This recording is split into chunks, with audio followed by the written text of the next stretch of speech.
Hello there ladies and gentlemen, I'm TX141, but you may call me Paul, and today's the day we welcome you to another uncensored rendition of some War Thunder gameplay. In today's instalment we're going to be flying some arcade air battles using the Ki-61-I Hei Hien, also known as the Hei Hien. Now this is a Japanese fighter coming at a tier 3 and a battle rating of 4.3, but we've already known that for some time since I did a review on this plane quite a while back, and that review you may see using the link in the top right corner of your screen as displayed now. But why am I flying this plane again, and why am I being rather specific? Well, since I reviewed the plane, a flight model change has occurred. And from what I gather this has made the plane a lot more competitive, because if we recall correctly, when we originally did the review of the plane, it was a rather nose-heavy Ki-61, and that meant it did not perform as well as its predecessors, i.e. the Mark 1A, the Ko, and the Mark 1B, the Otsu.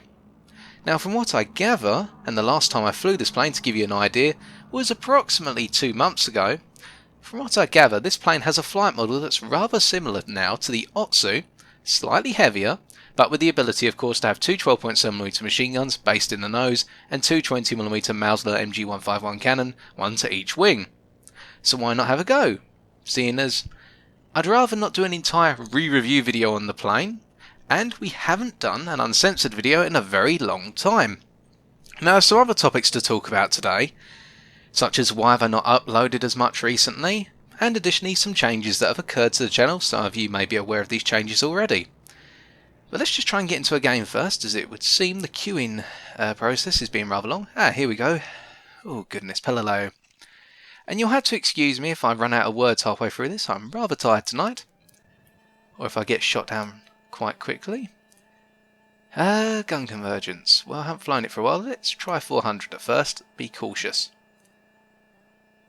Ooh. To be honest, I have been looking forward to flying this plane once again. And hopefully we can get an ace in a day with it. Okie dokie, here we go. So what's the climb rate look like? Well, not bad. Can it do the 1,600 metre? Okay, so the climb rate's about the same as the Otsu. From that initial little grass but low altitude. Now I should be able to do another 300 metres upwards, without causing the engine a cackle. Yep. Okay. Let's get quite a bit of altitude in this game. It's 4.3. And in this region, if you get up tier to 5.3, sorry, up beyond into a 5.3 game, you go up against some rather stiff opposition.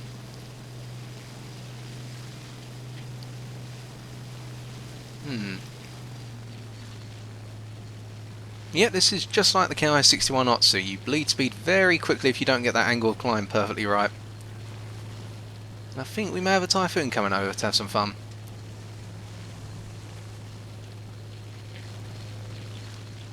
Well, the blighter is burning, thanks to our friendly PBJ. Good job on you, sir. Or good job on your part, I should say. Okay, let's try the climb again. Here we go, now we've got a bit of speed behind us, this thing is climbing. Okay, so whilst we're getting a bit of altitude and trying to get into a better position to start boom and zooming, what's exactly changed on the channel? Well, a number of you have requested in the past, or sorry, asked in the past if there's a way you can donate to the channel, so that way I can buy things such as a premium account, talismans, premium planes, you get the picture. Well, as of the start of this week, yes you can, I've set up a Patreon account and the link to that will be in the description below the video. Now I'm not asking you to donate. I will be honest, I didn't expect anyone to actually say, is there any way I can donate to the channel? But if you, the viewer, would like to, and again, I'm not asking you for the money, if you would like to donate to the future success of this channel, or at least the continuity of this channel, then go right ahead and use the link. It's quite easy to set up a Patreon account, it's only about a couple of minutes, and it seems to be a relatively straightforward procedure once you're set up to even create the donation. Now, I'm not really going to be worrying about uploading content onto the Patreon, seeing as my heart's set on the War Thunder side of things, and the YouTube of course, so I'm not exactly going to be panicking about, oh no, I forgot to upload the content to the patron as well as everything else under the sun, i.e. Facebook, i.e. the War of Thunder forums, YouTube, yada yada yada. You get the picture. But it's just an asset in case any of you want to donate. So now we've got that elephant out of the room. That was quite a nice boom and zoom pass if I do say so myself. Nice controlability at high speed I should say. Roll rate sustained very nicely. And yep, how you're hearing me talk to myself right now, or talk to you as well, because you're technically viewing this video even though I'm recording it before you do. Haha. Creepy that. This is what goes through my head when I'm reviewing a plane. And I've had people actually ask, what goes through your head when you're preparing a plane for review? Do you write a list of crib notes on the roll rate, lock-up speeds and whatnot? I don't, but I start attributing it into my memory, and over time, as I build up my picture of the plane, I start to actually sort of form sentences in my head, and they stick in my head up to the point when I go in front of the microphone and say, right, the plane can do X, Y, Z, it can't do Y, Z, H. It's a bit of an odd way, but it's how I rehearse for speeches and whatnot. I just keep running it over in my head until I get it right. Of which we got that perfectly right, I'd say. Didn't even see us coming.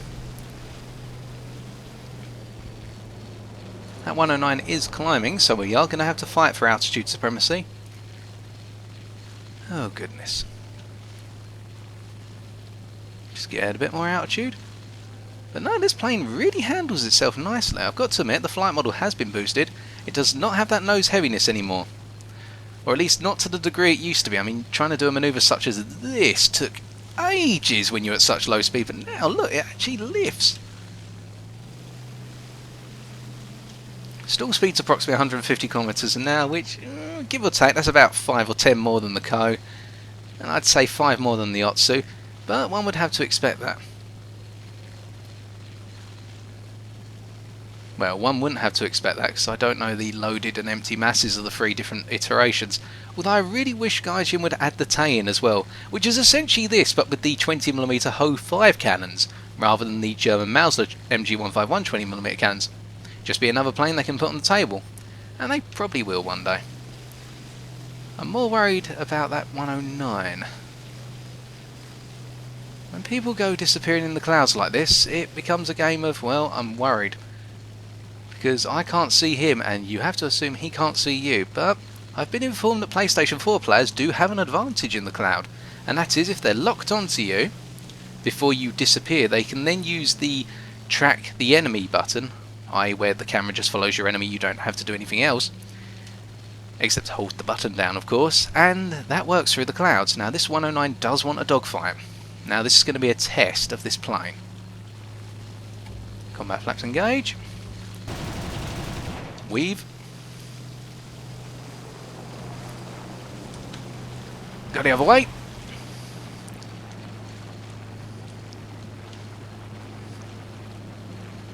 Okay, this roll rate is beautiful.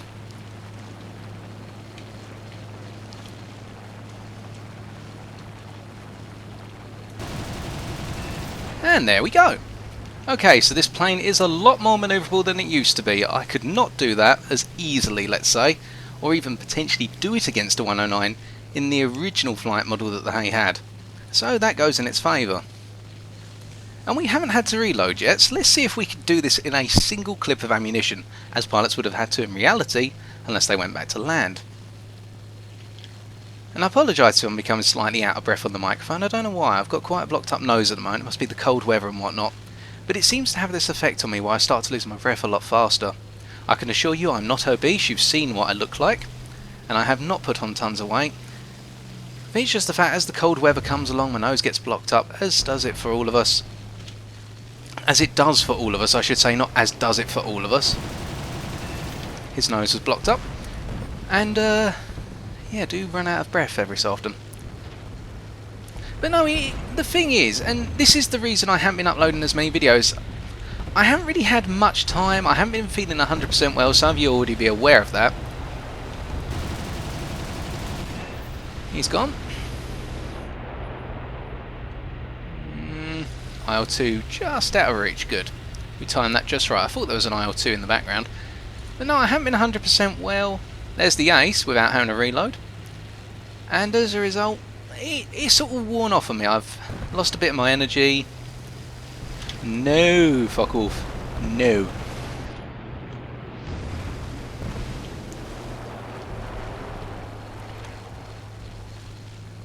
no, everything's good. There's no issues personally. And what issues I do have working through. But then again, this is a hobby. It's a very chilled out one. And we've got a lot of ton.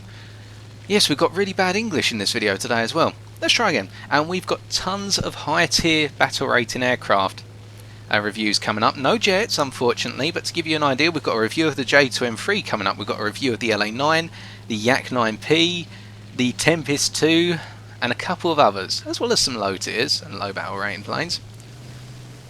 But I've been working away at upgrading planes recently. I don't know why. I finished upgrading the LA9 2 weeks ago, and as soon as I finished that, I just had this mental urge to upgrade high tier aircraft. And it's actually quite fun. That's actually one of the rewarding parts of me about War Thunder, is upgrading high battle rating planes, because I feel, especially when I upgraded the LA7B20 and before that the Messerschmitt 19K4, I personally felt I played so much better in flying the plane stock.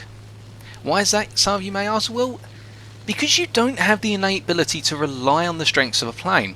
I mean, alright, here, this plane, and again, the Ki-61-I Hei, it's got a high roll rate, good high speed controllability, CD changer, coming in a bit too fast for that. I want to see how it holds its speed as well. Did he crash? Oh, there he is. There we go. It holds its speed actually quite nicely after all those manoeuvres, still doing 430 km an hour or so the energy retention's been improved as well. But that goes to the fact this plane isn't as heavy, so we don't have to bleed as much energy to achieve our goals.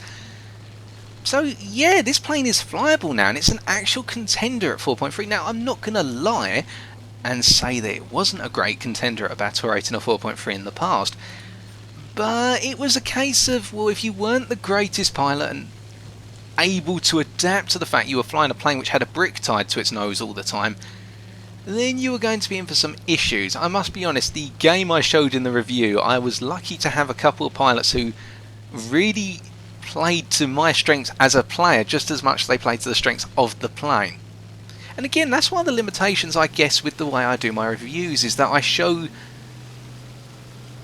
games where I'm successful. I cherry pick. I mean, I've had this discussion on this channel before. I do cherry pick my games, but then again, I'd rather show you all how the plane can work rather than just keep showing you, well, the plane doesn't work here, here, here, here, here. Will we stall out before we kill this guy? And our survey says we're not going to be able to do it. Well, we got 6 kills and damaged a Wellington on our ammunition. I don't want to die. So that's not bad for 320mm cannon rounds. Well, I'd say that's not bad. That's not my record. My record's 9 kills on a single set of ammunition. That's using the Focke-Wulf 190AA, if anyone's interested. Although that was a very, very rare game. It was actually a airfield domination game where I literally just had my opponents being completely ignorant of the concept of an altitude region above 3,000 meters, and they just let me sneak up on them in boom and zoom passes.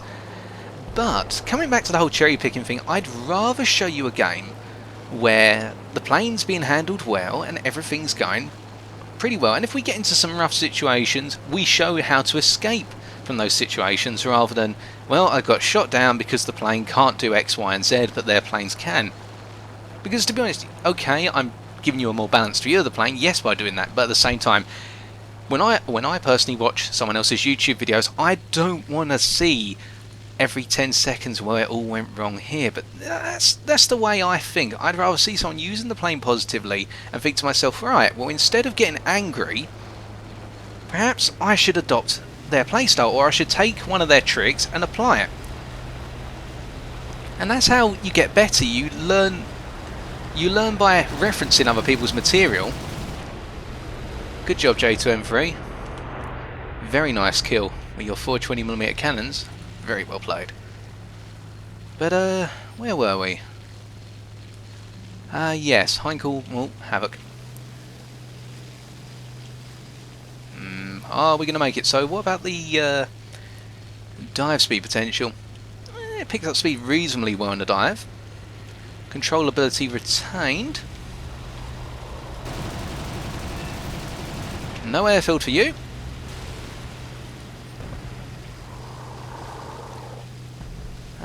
going up.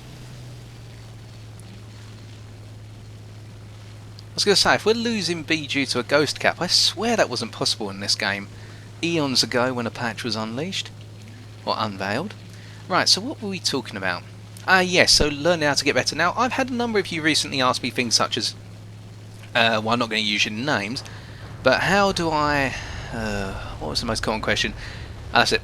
How do I enjoy success with stock heavy fighters, especially as I go up battle ratings? Now, personally, again, this is nothing that's a sort of cement tip, because I can't tell you, I'm not 100% perfect. Nobody is. And how on earth now that hit? I don't know. I think I aimed too much above the reticule, but fortunately for us, they stalled out and a friendly could kill them.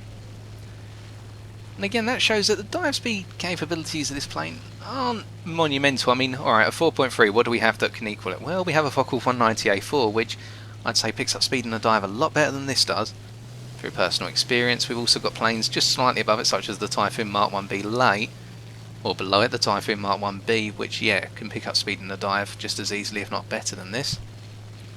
So there are alternatives around. And again, I'm losing track. So questions such as, how do I go from getting, say, 2 or 3 kills a game to getting 5 kills? What do I do when I've got someone on my tail and I can't outturn them, I can't outrun them, I'm in one of those situations. And to be honest, I can't give you answers. I can't give you answers to how do I fly a stock aircraft better, because I don't know all the answers. I'm not here to give you all the answers, I'm here to give you tips. If you're flying a stock heavy fighter at a high battle rating, squad up with people, and if you don't have anyone to squad up with, then use your teammates, i.e. the guys on your team. I mean, right now, look what we're doing. We're using our friendlies as a buffer. The J2M knocked out that hurricane coming towards us because we're using our team to create space for us, and now we're picking up the altitude and we're gaining the advantage. It's, I would say it's common sense things, but I don't want to belittle anyone in saying that, and I hope I haven't belittled any of my opponents or indeed any of you, the viewers of this video, when I say it.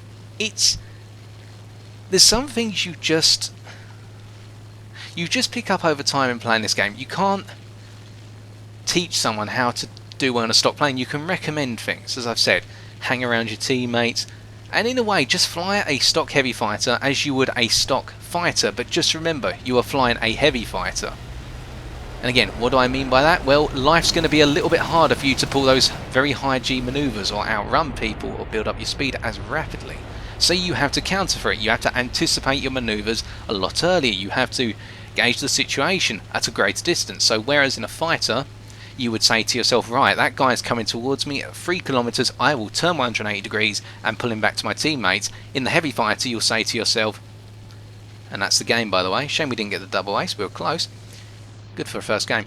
But in a heavy fighter, you say, right, at 4 kilometers, I will do the same thing. So it's things like that. You just adapt to the situation. But why are we here again? Oh yeah, because we're re-reviewing the Ki-61-I Hei Hien, and we've gone off on quite a tangent today. Well, that wasn't too bad of a game. 9 kills, second on the team. Although, congratulations to Syndicate. Nope, not tonight. Yeah, congratulations to Syndicate, beat me, fair and square. See, I ain't the best.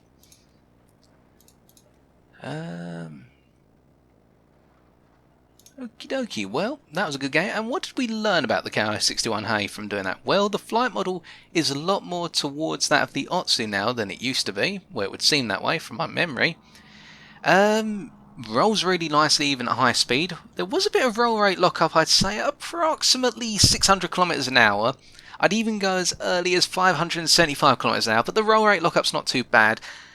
And the plane's really controllable at high speed as well, which means it's an effective boom and zoom fighter, and at the same time it can act as a turn fighter, as we saw with that Messerschmitt 19, where we were able to essentially cut our turns inside of it and create a sort of vertical scissors, but we never actually engaged in the scissors, because every time we were about to cross each other's paths, we just kept inside and they made another full turn.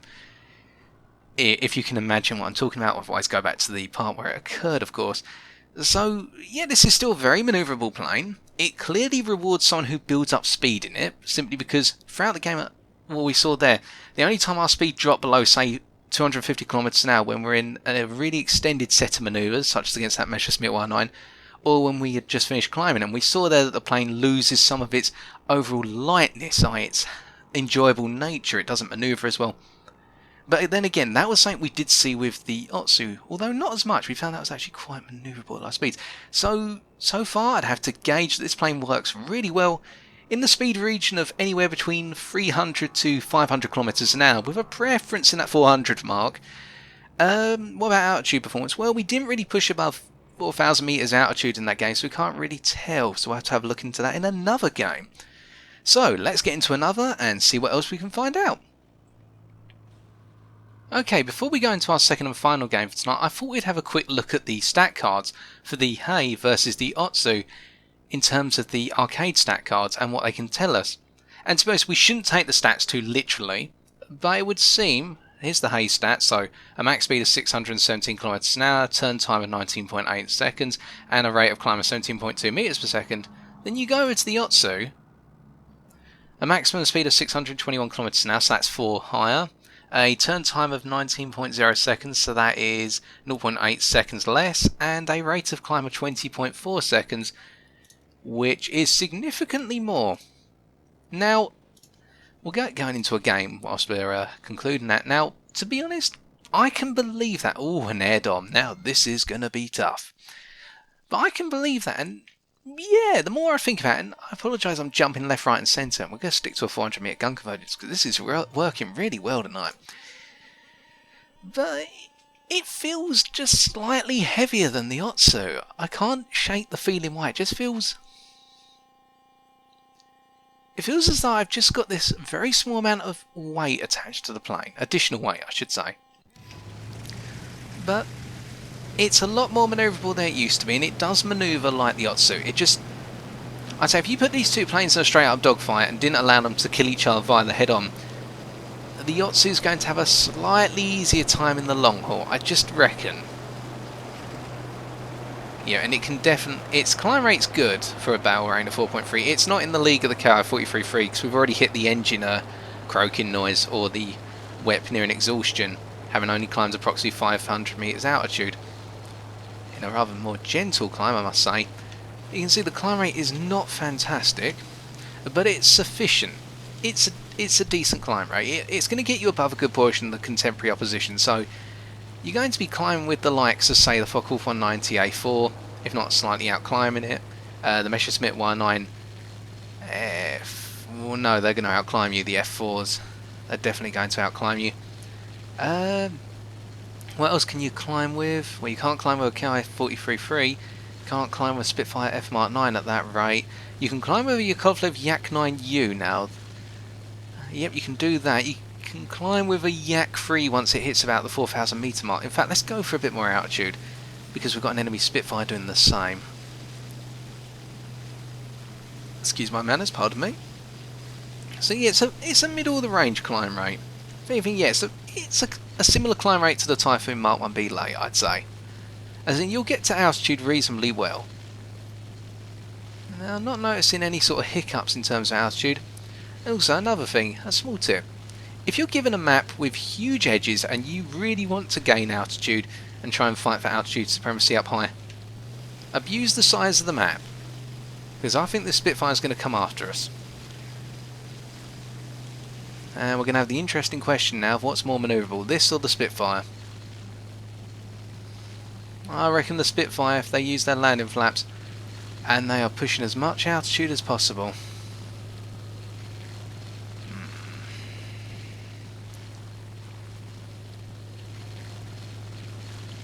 Gonna go for it.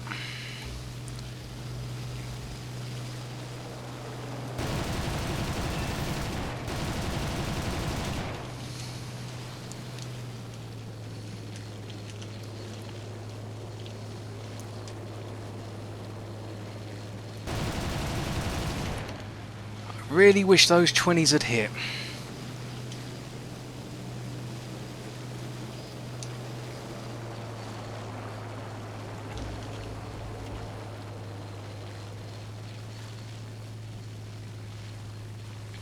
One thing I can tell you is that the nature of this plane when it stalls out around that 150 km/h mark we mentioned earlier, it's a heavy plane.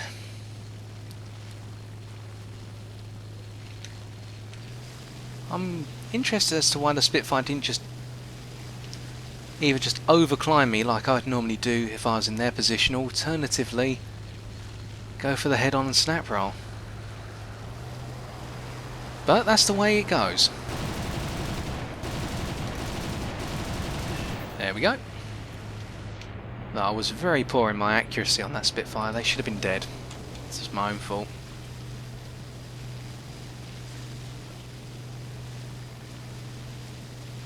Am I noticing anything in terms of the climb rate changing with altitude? Not yet.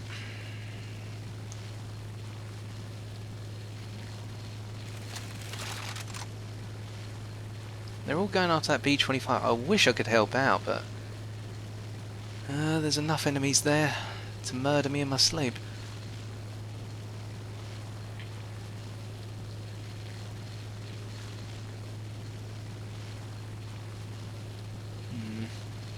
Well, Typhoon seems to have crashed into the back of that B-25. Let's go down and see what we can do.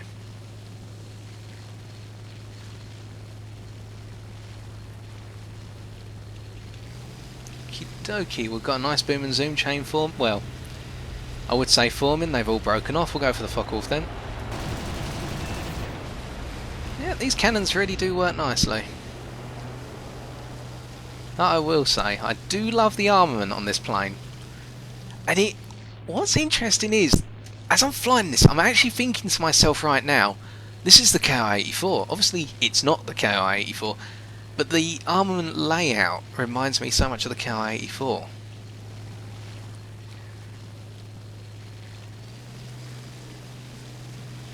And the performance is rather similar as well at some points. Well, a kill's a kill, whether it's an easy one or not.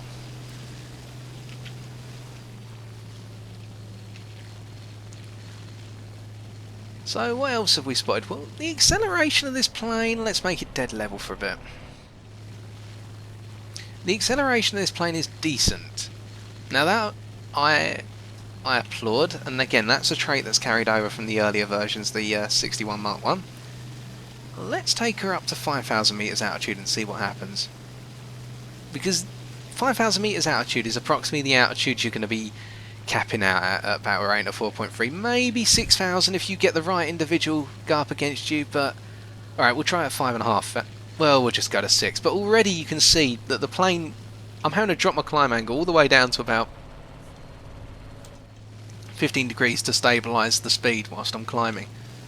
See, this is already an indication that the plane doesn't climb as well, or indeed perform as well with increasing altitude perhaps, so we'll keep going a little bit further. But the acceleration of this plane does offset that fact that you do lose a lot of speed and performance. The fact that you can quickly level out, build up your speed once again, and go for another climb. And that's something which we've seen with the A6M3 series of Raisin fighters, is that you can keep building up your speed between climb iterations in order to perform another climb very quickly. Alright, the circumstances are different here. And we'll go for that one last push. And yes, the nose is becoming heavier now as we're going to higher altitude. Alright, we're at lower speeds, but the plane is feeling heavier. It's starting to get that feeling as though I don't want to be up at this altitude. Please take me to lower altitudes. This does not feel like, I'll give you an example, the Messerschmitt 19 F4, which is slightly lower in terms of battle rating, but we'll treat them as equal for the purposes of this. Or the Spitfire F Mark 9, there's your perfect comparison point. No, this plane does not feel as nice up at altitude. And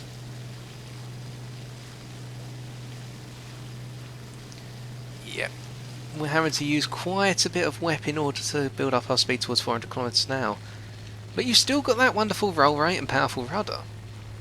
So you've still got the overall manoeuvrability. It's the elevator control which suffers with increasing altitude, i.e. above, we'll say 4,500 meters is where the issues come in. Out of the way. And here, yep, here's that manoeuvrability I was talking about. This plane does manoeuvre so nicely.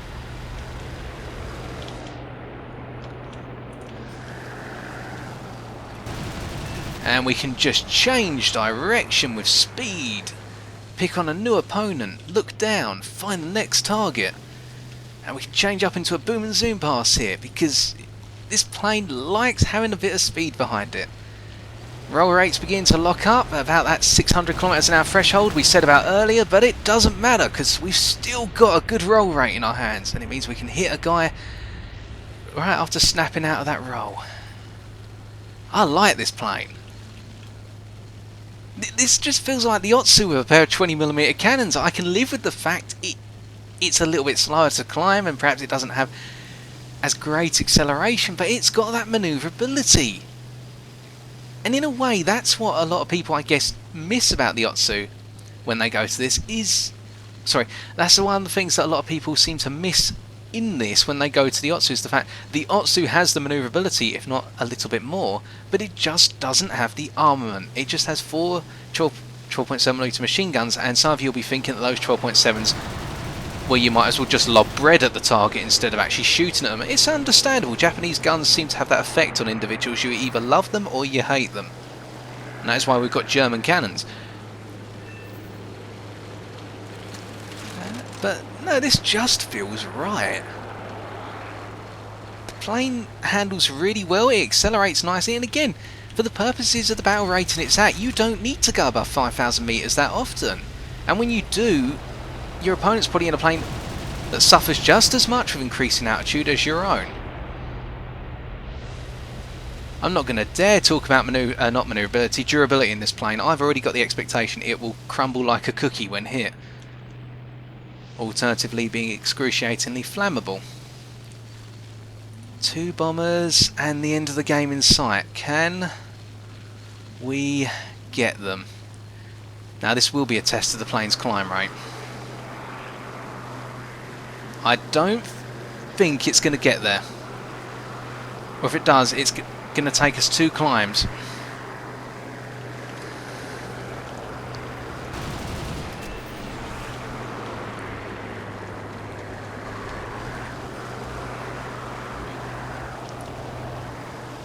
Over the top.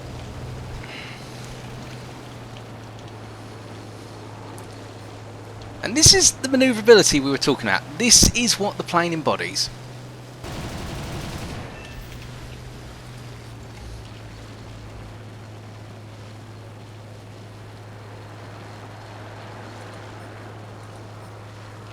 It is. It just screams, I want to be pushed to the limit.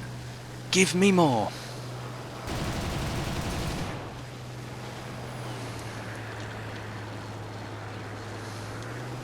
Rudder works so nicely as well. Guns work beautifully with that 400 meter gun convergence. It's all there. It feels just right. I haven't felt this way about the Ki-61s in any way until I've flown this today. It's got what was missing in the others. In the Ko and the Otsu, it was the firepower that was missing, but you'd expect that for lower battle range. In the Hei, originally when I reviewed it, the thing that was missing was just that low to medium altitude flexibility, the fact that I can pitch the nose up when I want. Alright, if I hit 250 kilometers an hour or less, the plane suffers, and we got lucky in that game as well. We've got to be fair. At the end there, our 2 opponents seemed to focus more on whatever was with us on our team before going at us. But then we could quickly turn around, go over the top of the MiG, because we've got the acceleration with more emergency power in that altitude region of 3,000 meters to just build up our speed a little bit more and avoid the fire. And with that Spitfire, not sure what happened there, to be honest. Perhaps they thought that we were going to run out of energy because we headed off to the side of the map and then turned around to face them. Perhaps they anticipated the situation incorrectly. I've done it myself, so not going to criticise anyone in that, but quite a nice set of 11 kills, plus that assist on the Spitfire at the start. Heading towards the last variant of the Ki-84. Top of the team, not by too much of a margin. But then again, we were fortunate in some of the situations we had to experience. But yeah, to be honest, anything else I can add to this plane? Well, it accelerates and performs really nicely I'd recommend in an altitude range of 2,000 to 3,500 meters altitude. You don't want to be pushing above 4,000 if you can help it. We saw as we headed towards 5,000 meters altitude, and especially in that gap between 5 to 6,000 meters altitude, the engine's performance dropped off, and I personally believe the Daimler-Benz 601 engine, which was imported from Germany and put into the Hei, or at least a copied version was put into the Hei if my history serves me well, didn't perform as well up at higher altitudes once you, started heading towards that extreme mark. But as a base engine, and for the battle rating of 4.3 and tier 3, this plane's going to cut it. It's going to cut it really nicely unless you bump into someone, most likely in a battle rating 5.0 game in a plane such as a Bearcat or a D9 who wants altitude. Or even someone in a Messerschmitt 190 F4 who really just wants to hold the skies up at 5,000 meters or more. There lies your problem. You are not going to be able to perform as well up there. But instead, if you can trap people below 4,000 meters altitude and use that murderous combination of 220s, 212.7s, and the fact you've got brilliant maneuverability, great acceleration up to a speed of approximately 450 kilometers an hour, but even then this plane still goes and you just need to use more emergency power to skip over the fact your acceleration drops away.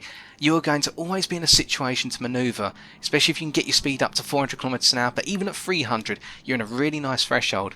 Turn circle's not bad, to be honest. From those two games, I'd say the turn circle is tighter than that of, say, the Yak 1 or the Yak 3, but only just. And by using the powerful rudder, that is what gives you the advantage in those turn fights.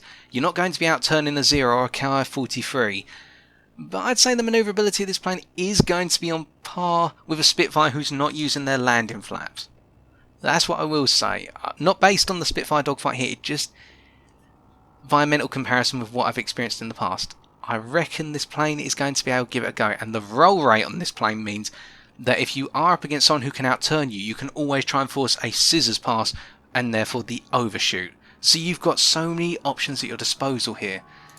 And again, I'm nattering on, my mind's going all over the place, but unfortunately that's all I'm going to have time for. And to be honest, I'd say yeah. If you are really interested in giving the Ki-61 Mark 1, sorry, let's start that over. The Ki-61 Mark 1C or the Hei Hien, another try, I would definitely recommend it. And even if you're not, but you do have this plane available and you've said you're never going to touch it again, give it another go because it's a really nice plane. As of this patch and since its flight model was updated, it just feels right now. And so, I've been TX141, ladies and gentlemen, and if you've enjoyed this video, why not leave a like, comment or subscribe for future War Thunder videos on my channel. But until next time, as always, take care and good luck in the skies!